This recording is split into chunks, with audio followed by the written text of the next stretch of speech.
Assalamualaikum warahmatullahi wabarakatuh. Salam sejahtera untuk kita semua. Salam sehat juga. Apa kabar teman-teman? Semoga kalian semua yang berada di manapun ya baik-baik saja, sehat bersama dengan keluarga kalian semua. Dan kita akan bicara soal Rafael Struijk. Pemain muda, pemain tim nasional kita berusia 22 tahun ini sudah menetapkan hatinya. Dia berlabuh akhirnya di Dewa United untuk mengarungi musim kompetisi Liga 1 atau sekarang sudah berubah nama dengan Super League. Ya, pada Agustus nanti sudah berputar dan Rafael resmi akan memakai kostum atau jersey Dewa United. Dewa United kita tahu bersama pada musim kemarin itu berada di posisi kedua setelah sang juara Persib Bandung. Sekarang mereka sedang bersiap dengan luar biasa mendatangkan banyak pemain dan ingin tentunya meraih gelar juara pada musim yang akan datang. Semoga ya. Nah, salah satu di antara yang datang kan itu Rafael Struijk. Setelah dia dilepas dari Brisbane Roar dan kemudian ada santer dia berhembus kencang akan ke Persija, akhirnya dia menetapkan dengan Dewa United karena berbagai klausul tentang Rafael itu sudah sepakat disetujui dan ini juga diaminkan oleh petinggi Dewa United yaitu Ardian Satyanegara yang mengatakan bahwa Rafael sudah resmi dan semua apa yang diinginkan itu sudah sepakat.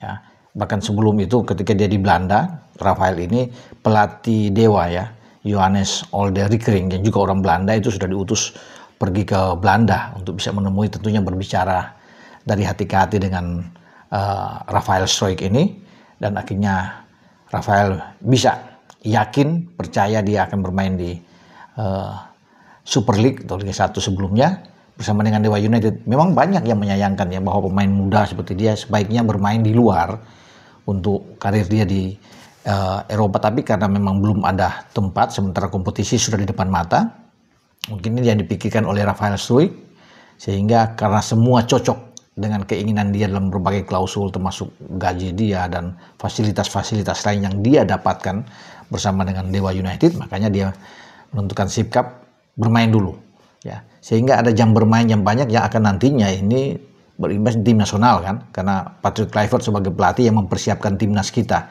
menuju ke putaran keempat ya, entah kita bermain di Qatar atau di Arab Saudi, itu akan melihat pemain-pemain yang punya jam bermain yang banyak di klub-klub mereka. Nah, salah satu itu yang membuat hati dari Rafael ini memilih di Dewa United ya. Semoga pelatih Rickering ini bisa mendapatkan bisa memberikan jam bermain yang banyak buat dia karena persaingan juga di depan kan sangat ketat juga di Dewa United. Nah, dia akan bergabung dengan pemain-pemain tim nasional lainnya yang sudah lebih dulu tentunya dipanggil, ya pernah dipanggil seperti Egy, ya ada Ricky Kambuaya, Septian Bagaskara kan sudah ada di sana, bahkan mantan-mantan pemain nasional seperti Wahyu Prasetyo datang dari Maluku United, Endo Febriansa yang juga datang dari Persib Bandung itu bergabung. Sehingga ini udah reuni banyak nih pemain-pemain timnas. Dan kita semua sebagai penggemar tim nasional Indonesia berharap bahwa dia akan tampil bagus, tampil gemilang bersama dengan Dewa United di Super League. Ya, siapa tahu dia bisa menjadi pencetak gol terbanyak juga. Ya, siapa tahu ya. Dan dia kembali bisa mendapatkan tempat di timnas kita di lini serang karena kita tahu bersama sejauh ini ada Ole Romeni yang ada di sana yang menggeser posisi dari Rafael Struijk karena ketika di zamannya STY kan dia selalu mendapat tempat, tapi ketika Kluivert masuk sejak Januari lalu dan posisi itu ditempati oleh Romeni, apalagi Ole Romeni sudah bisa mencetak 3 gol dari 4 pertandingan dia, itu luar biasa. Yang kalau Ole Romeni tidak mengalami masalah, ya dia akan terus dimainkan.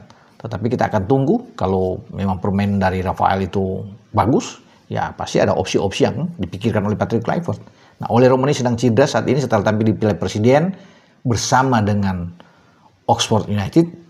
Dan ketika melawan Arema dia diganjal oleh Paulinho, dia keluar karena pergelangan kaki kanan dari Ole itu bermasalah. Ya, kita juga mendoakan semoga Ole cepat sembuh.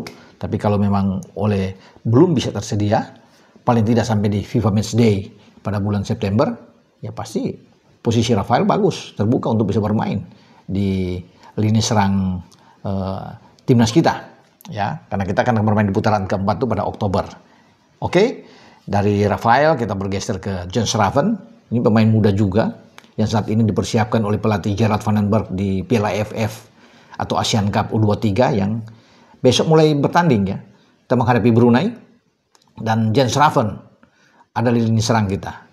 Ya, dari FC Dordrecht dia U21 dia udah lepas, dia sudah mengakhiri, sudah pamit, ya berpamitan juga dengan teman-teman tentunya di Dordrecht dan dia memilih bermain di Bali United.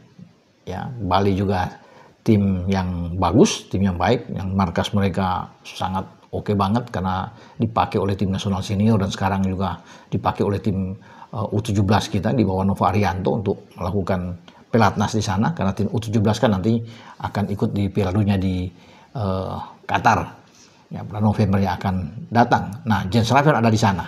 Ini bagus ya, anak muda dan ini akan tumbuh persaingan yang ketat di lini serang ketika Ravensburg ada di Bali United dan Rafael ada di Dewa United. Nah, kita akan tunggu tentunya. Apalagi kalau kedua klub itu bertemu. Wah, rame untuk menyaksikan pemain-pemain muda yang berbakat ini untuk bisa menjadi pencetak gol di masing-masing klub mereka.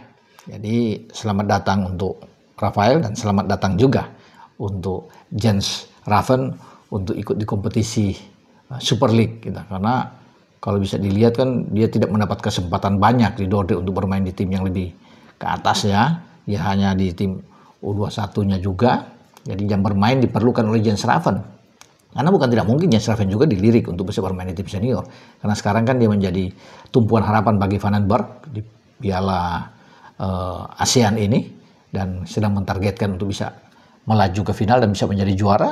Bukan tidak mungkin kalau Raven bisa menjadi pencetak gol lagi, dia ya berpeluang untuk dipanggil lagi di tim nasional senior. Sehingga di depan itu makin banyak ya. Kalau ada Ole, ada Rafael, ada Jens Raven, itu bagus. Ada Ramadan Sananta yang sekarang bermain di liga ada di klub Brunei sana ya untuk ikut di Super League di Malaysia. Dan kita juga masih punya Mauro Silstra yang sedang sekarang diurus naturalisasi dia menjadi warga negara Indonesia. Nah, ini opsi-opsi banyak bagi Patrick Kluivert untuk memainkan sejumlah pemain muda di tim nasional kita. Oke, dari Rafael dan Jens Raven, ya, kemarin sudah berakhir Piala Presiden. Teman-teman sudah tahu bahwa Port FC dari Thailand, klub yang dimiliki oleh Ketua Federasi Sepak Bola Thailand, Madam Pang, tampil sebagai juara, meraih hadiah 5,5 miliar, mengalahkan Oxford United. Oxford United ini klubnya Ole Romani ya, dan Marcelino Ferdinand. Ya, ini luar biasa ya, kalau bisa Port bisa mengalahkan Oxford ya. Saya pikir Oxford akan bisa menjadi juara. Menang karena lihat dari kasta mereka bermain di divisi Championship, kasta kedua di Inggris. Sementara Port ini kan hanya di Liga Thailand. Tetapi ternyata Asnawi Mangku Alam dan kawan-kawan tampil ngotot ya dan memenangkan laga walaupun sempat tertinggal lewat gol Matt Harris di awal-awal, tapi mereka bisa membalikan keadaan dengan mencetak 2 gol. Ya, menyamakan kedudukan di babak pertama dan ada 1 gol di babak kedua sehingga Port bisa menjadi juara. Makanya disambut dengan luar biasa. Ya, tetapi Piala Presiden ini juga memakan korban ya oleh Romani, main timnas kita yang cedera, dihajar oleh Paulinho dan dia sudah balik ke Inggris dan sangat disayangkan memang.